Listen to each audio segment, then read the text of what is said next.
براء ابن عازب روایت کرتے ہیں عن براء ابن عازب رضی اللہ عنہ قال قال النبی صلی اللہ علیہ وسلم اتدرون ای عرى الایمان اوثق. حضور نے صحابہ سے پوچھا مضبوط عمل کون سا ہے؟ تو قال الصلاۃ، صحابہ نے کہا کہ الصلاۃ حسنۃ، کہا کہ نماز سب سے بڑی چیز ہے. صحابہ نے کہا، آپ نے فرمایا کہ ولیست بذلک، مطلب آپ کا یہ تھا کہ میں جس کی بات کر رہا ہوں یہ اس دائرے کی چیز نہیں ہے، یہ تو عبادت ہے، اللہ کے ساتھ معاملہ ہے، حقوق اللہ میں سے ہے، تو بے شک وہ اپنے دائرے کی سب سے اونچی چیز ہے، اس میں کوئی شک نہیں ہے. اس وقت جو سوال کا کانٹیکسٹ ہے وہ یہ نہیں ہے، اس تناظر میں نہیں پوچھا جا رہا کہ عبادات کے معاملے میں. کہا کہ ہم نے کہا، صحابہ کہتے ہیں ہم نے کہا کہ الصیام، روزہ یا رسول اللہ؟ فرمایا کہ فقال مثل ذلك، آپ نے اسی طرح کہا کہ نہیں، روزہ مراد نہیں ہے.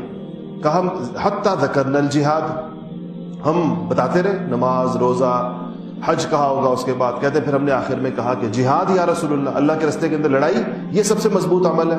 آپ نے فقال مثل ذلك، آپ نے وہی کہا کہ لیس بذلک، یہ مراد نہیں ہے، اس چیز سے کا وہ نہیں ہے. تو ثم قال، اب صحابہ کے یہ آپ اس درسگاہ کا اندازہ لگائیے، بالکل جیسے کسی کلاس میں سبق ہو رہا ہوتا ہے، استاد اسی طرح کرتے ہیں، طالب علموں سے پوچھتے ہیں ہاں یہ بتاؤ بھائی، یہ بتاؤ یہ بتاؤ. تو جب وہ سارے اپنے جو بتانا چاہ سکتے تھے وہ بتا لیتے ہیں، لیکن اصل بات اب استاد بتاتا ہے تو اس کی پوری اہمیت دل کے اندر آتی ہے.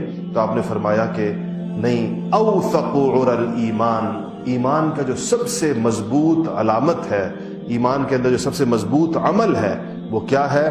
الموالات فی اللہ والمعادات فی اللہ.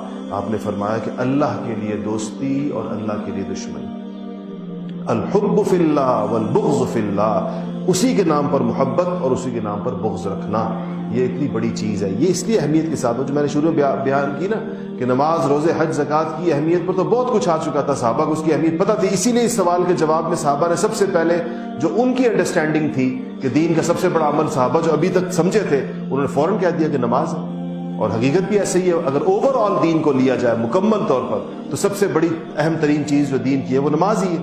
تو انہوں نے فوراً یہی کہا. لیکن آپ صلی اللہ علیہ وسلم ایک ایسے پہلو کی طرف اشارہ کرنا چاہتے تھے جس کی طرف لوگوں کی عام طور پر توجہ نہیں ہوتی، جیسے ہماری توجہ نہیں ہے. اتنی اہم بات ہمیں، اگر ہم نے حدیث پہلے نہیں پڑھی تو ہمیں نہیں پتا ہوگا کہ اللہ کے لیے محبت اور اللہ کے لیے بغض اتنی بڑی چیز ہے. اس اللہ کے لیے محبت اور اللہ کے لیے بغض کا مطلب یہ ہے کہ دنیا کے تمام مسائل میں اور تمام موقعوں کے اوپر آپ وہاں کھڑے ہوں جہاں پر آپ یہ سوچیں کہ اللہ مجھے یہاں چاہتا ہے، اللہ تعالیٰ مجھ سے یہ مطالبہ. جب بھی دنیا میں کوئی مسئلہ پیدا ہو، چاہے وہ آپ کا ذاتی مسئلہ ہو، چاہے وہ آپ کا خاندانی مسئلہ ہو، چاہے وہ محلے کی سطح پر آپ کا مسئلہ ہو، چاہے وہ ملک کی سطح پر مسائل ہو، چاہے وہ بین الاقوامی مسائل ہو، ان میں آپ کو وہاں کھڑا ہونا ہے، اس کے ساتھ اپنی حمایت رکھنی ہے، اپنا قول و فعل رکھنا ہے، اپنا تعاون رکھنا ہے، اپنی دعائیں رکھنی ہے، اپنا وزن اس پلڑے میں ڈالنا ہے جہاں آپ یہ سمجھیں کہ اللہ تعالیٰ مجھ سے یہ چاہتا ہے، یہ اللہ کا مطالبہ ہے. تو پھر یہ اللہ کے لیے ہوگا،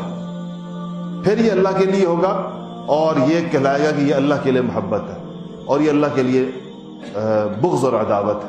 ہمارے دنیا کے تمام جھگڑوں کے اندر ہم دیکھیں کشمیر کا مسئلہ ہے، ہم اس میں مظلوم کشمیریوں کے ساتھ کھڑے ہیں اور بھارت کو غاصب سمجھتے ہیں. افغانستان کا مسئلہ ہے، ہم افغان مجاہدین کے ساتھ کھڑے ہیں، امریکہ کو ظالم سمجھتے ہیں.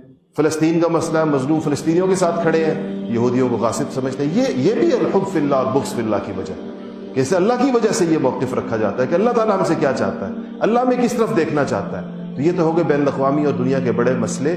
یہ چیز نیچے آتے آتے آتے آتے آپ کے گھر تک آتی ہے. اپنے گھریلو جھگڑوں کے اندر بھی اور اپنے گھریلو مسائل میں، خاندانی مسائل میں بھی انسان بجائے اپنے جذبات، بجائے اس کے کہ انسان جو ہے وہ اپنی مفادات، بعض اوقات ایسے ہوتا ہے ایک خاندان کے اندر جھگڑا ہوتا ہے، ایک فرد پتہ ہوتا ہے مظلوم ہے لیکن ظالم کی حمایت کی جا رہی ہوتی ہے اور ظالم کا ساتھ دیا جا رہا ہوتا ہے. کیوں؟ کہتے ہیں جی ہم ظالم کی اس لیے حمایت کر رہے ہیں کہ ہماری بیٹی ان کے گھر کے اندر ہے، ہم ظالم کی اس لیے حمایت کر رہے ہیں کہ ہمارا اس کے ساتھ یہ مفاد وابستہ ہے یا ہمارا اس کے ساتھ یہ معاملہ ہے. تو یہ پھر الحب اللہ کے لیے نہیں ہوگا. انسان، مسلمانوں کو کہا گیا ہے کہ ہر موقع کے اوپر تم نے کھڑا حق کے ساتھ ہونا ہے اور اس کی جو قیمت ادا کرنی ہے کرو، اس کی قیمت ادا. اس پر اللہ جل شانہ ایسے موقع پر اگر انسان پر کوئی آزمائش آ بھی جائے حق کا ساتھ دینے کی وجہ سے تو اللہ تعالیٰ اس کو کمپنسیٹ کرتے ہیں، اللہ تعالیٰ اس کی تلافی کرتے ہیں، اللہ تعالیٰ اس کو دوسری طرف سے اس کو ایسے عطا کرتے ہیں کہ وہ اپنے اس پچھلی آزمائش کو انسان بھول جاتا ہے۔ تو یہ بہت اہم ترین چیز ہے، ہر موقع پر انسان کو اس کا خیال کرنا چاہیے کہ ہمیں بلا جواز کسی کی طرفداری کرنے کی بجائے یہ ہمیشہ سوچنا ہے کہ اللہ جل شانہ ہم سے کیا چاہتے ہیں، دین کا تقاضا کیا ہے، عدل کیا ہے، انصاف کیا ہے، اسلام کا موقف کیا ہے۔